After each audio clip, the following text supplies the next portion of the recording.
Fala, fanático! Acabamos de fazer 2-0 no Vasco no jogo de ida das oitavas de finais da Copa do Brasil e a gente acaba aqui encaminhando aí, né, uma classificação, não tá nada decidido, mas um resultado muito importante. Pessoal, eu vou confessar para vocês que assim, claro, a gente tô feliz com os 2 gols, a gente na Copa do Brasil, um campeonato que a gente não tem. Mas eu vou dizer para vocês que eu só fiquei tranquilo depois do segundo gol, aos 32, 33 minutos aí do segundo tempo. Porque é o seguinte, gente, esse time do São Paulo, ele é um time que a verdade é que a gente acaba não conseguindo confiar nele, né? É um time que, assim, que a gente faz uma boa partida, aí depois numa outra partida a gente tem uma grande decepção. A gente faz um grande primeiro tempo e depois perde a partida. Isso não aconteceu só no Campeonato Brasileiro contra o Flamengo, isso aconteceu em outras partidas também. E o que acontece? Hoje a gente teve assim, eu vou falar da partida, tivemos vários lances que nós poderíamos ter matado o jogo. Aí vão ter aqueles, mas se o meu pai fosse mulher, eu não teria nascido, se minha mãe fosse homem. Não, se no futebol não existe, realmente não existe. Mas existe uma questão que o resultado ele precisa ser construído, né, de acordo com o volume de jogo que você faz. E aí quando você percebe que você não converte as jogadas em gols por deficiência técnica, por problemas ali muito claros, não por um conjunto de coisas, naturalmente você fica muito frustrado. Eu acho que o torcedor são paulino, apesar de feliz agora com essa primeira partida, né, de certa forma, ficou boa parte do jogo carregando um sentimento de angústia. E eu vou falar o porquê. Logo ao primeiro minuto de jogo, o São Paulo, o Reinaldo faz uma boa enfiada de bola, num facão, o Rigoni chega, só que o Rigoni não tenta bater no gol, ele tenta dominar driblando e ele perde tempo de bola, a gente já perde esse lance. Aos 7 minutos de bola, é o seguinte, a gente acaba, assim, né, aí é onde vai começar a crítica. Não adianta aqueles que vêm, mas o Pablo fez o gol. Olha claramente como é que ele cabeceou na bola lá, ele fez o gol, mas assim, vamos por partes, a gente vai chegar no gol do Pablo. O Pablo, que é um jogador assim, bizonho, né? Ele é um jogador horroroso tecnicamente, ele é um jogador muito ruim, eu vou falar também dele na nota. Ele teve um lance que a bola veio para ele dentro da área, qualquer jogador, até de pelada, a bola veio para ele, ao invés dele dominar ou chutar de primeira, mas só tinha ele e o goleiro, ao invés dele dominar e ter a fome de fazer o gol, ele tenta ajeitar para o Rigoni e ajeita porcamente, o Rigoni nem consegue pegar a bola, a gente perde um lance desse. E aí você já começa a falar, poxa, vai começar aquela quantidade de gols perdidos. São Paulo começou muito bem o jogo. Muito bem, ele começou pressionando, ficou em cima do Vasco. O Vasco, ele tinha o seguinte, ele conseguia construir tabelando o jogo. O Vasco conseguia fazer tabela no meio de campo, o meio de campo era mais povoado, só que o São Paulo jogava de forma muito aguda, né? Principalmente com boas conduções do próprio Benítez. O Vasco teve um chute logo em sequência, chutou de fora da área, a bola quase vai pro gol. E aí é aquele susto, né? Que toda bola no gol é ângulo e a gente toma gol, mas não foi um grande susto. E aí a gente teve uma grande chance, que aos 14 minutos o Rigoni faz um golaço, uma bela jogada do Benítez. O Benítez pega uma bola, um lançamento, sei lá, de mais de 50 metros, lá do campo de defesa, ele dá um puta de um lançamento. Aí vem o Rigoni, que ele domina perfeitamente a perna esquerda, aí ele corta o cara, o zagueiro vem fechando e ele bate cruzado de direita, um baita de um golaço. Assim, é incrível. O cara tecnicamente é o melhor jogador que nós temos em campo. Então, no time, né, na verdade. Então, assim, esse cara não tem a mínima condição de não ser titular, como ele de fato é. O que preocupa é essa questão de toda hora ficar tirando ele, né? E aí, assim, teve um lance, e aí você vê por que a torcida do São Paulo foi criando aquela angústia. Eu, por exemplo, fiquei angustiado. Logo, uns 2 minutos depois, 16 minutos, o Pablo sai numa escapada, e ele recebe a bola e você vê como é a ruindade do jogador. A bola vem no pé esquerdo, né? E aí o Pablo, mas caiu no pé ruim. O Pablo não tem um pé ruim, ele é todo ruim. O corpo dele é ruim. a cabeça dele é ruim, tudo é ruim. Então a bola caiu no pé esquerdo, ele chutou, e aí você vê que ele chuta, a bola sai, aí o goleiro defende, é em cima do goleiro, no lance, na trave que o goleiro tá fechando o ângulo. Ele ao invés de chutar, bater cruzado, de esquerda, rasteiro, que é gol, gente. Se o cara chuta certo, é gol. Aí ele chuta de qualquer jeito, baixa a cabeça, chuta de forma errada. E aí o Vasco depois ele tem uma grande chance, né? Isso daí é logo um minuto depois, porque como ele perde esse lance, o Vasco sai basicamente no contra-ataque, o Volpi faz uma boa defesa.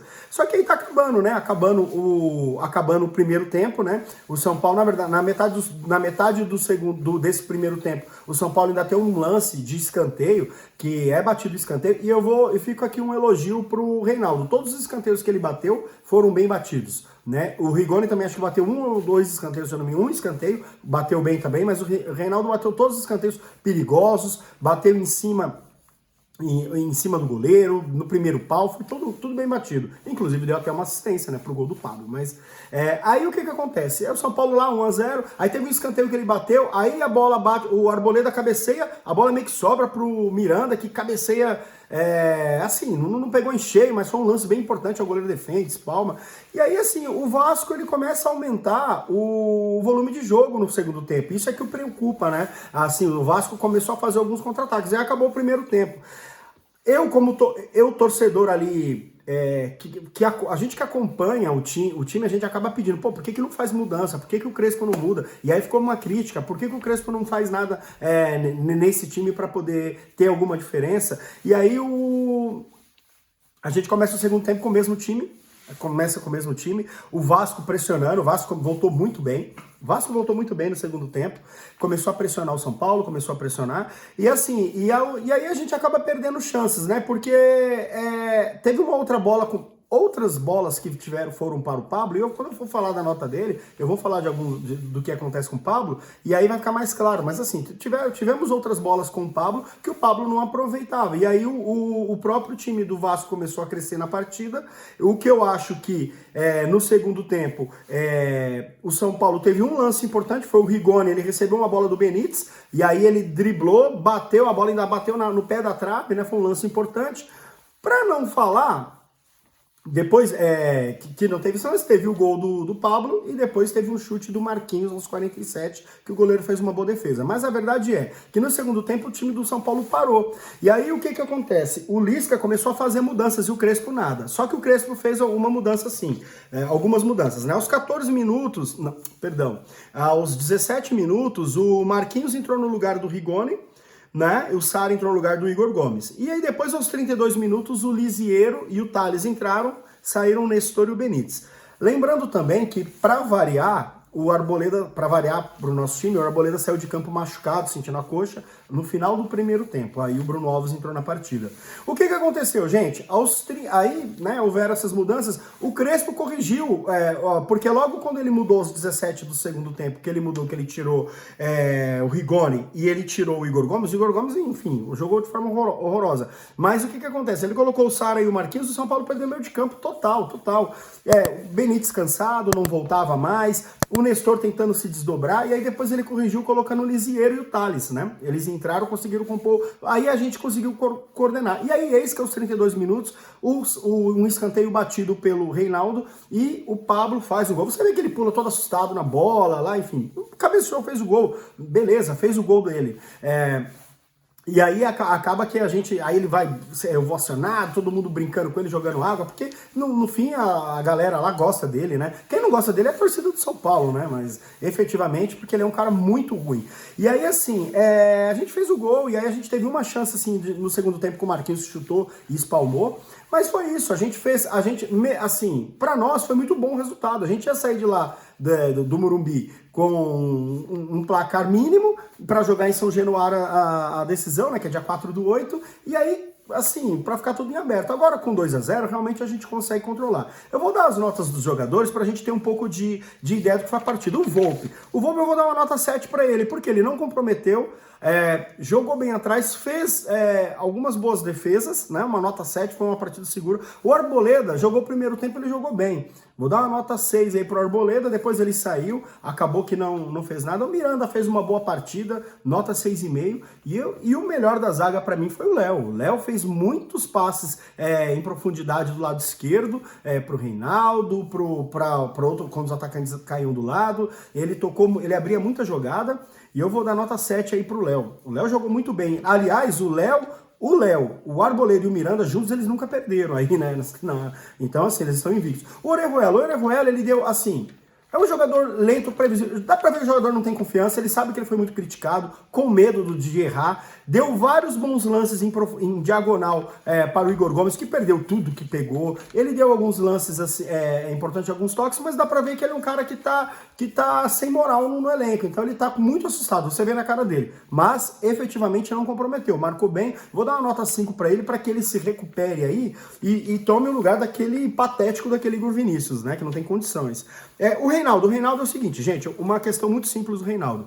Há quem vai ter... o Reinaldo deu assistência, é mestre em assistência. Sabe qual que é o problema do Reinaldo? O Reinaldo, O Reinaldo é o seguinte, a perna direita dele só serve para ele se equilibrar. Ele não consegue dar um passo. Quando a bola cai na perna direita, ele não consegue tocar, ele não consegue conduzir. Então, toda bola que vem no pé dele, ele rifa. Então, ele tenta bater de primeira porque ele não consegue conduzir. Então, assim, isso é um grande problema, né? E você vai comparar com o Wellington tá muito melhor que o Reinaldo, né? Então, assim, mas claro, o Reinaldo é experiente, tá lá em campo, ele bate bem na bola, deu uma bela de uma assistência na cabeça do Pablo, né? Bateu bons escanteios, ele não fez uma partida ruim, mas você vê que nos detalhes ele rifa a bola, às vezes a bola vem pra ele quer bater de primeira. Só que, por exemplo, no primeiro minuto de jogo, se o Rigoni tivesse feito o gol, o Reinaldo estaria com 2 assistências, talvez, aí na partida, porque ele tem um toque muito bom pro Reinaldo.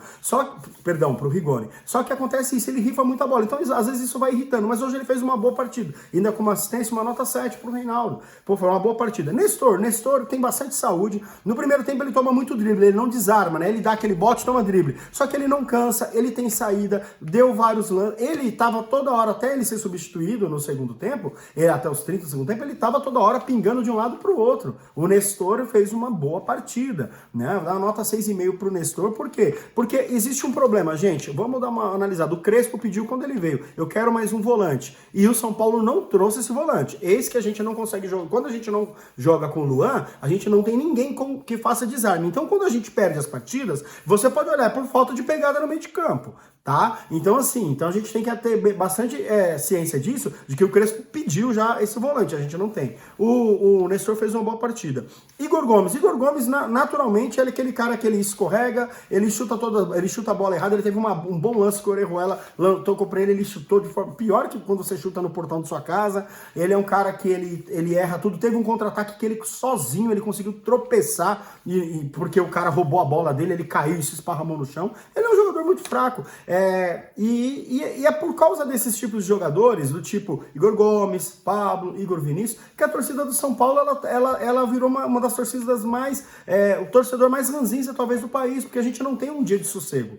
A gente olhando esses jogadores tecnicamente muito abaixo, né, do que o São Paulo precisa, isso vai tirando a sua vontade seu entusiasmo, né? Esse é o grande problema. A torcida do São Paulo é muito machucada de ver esse tipo de jogador em campo.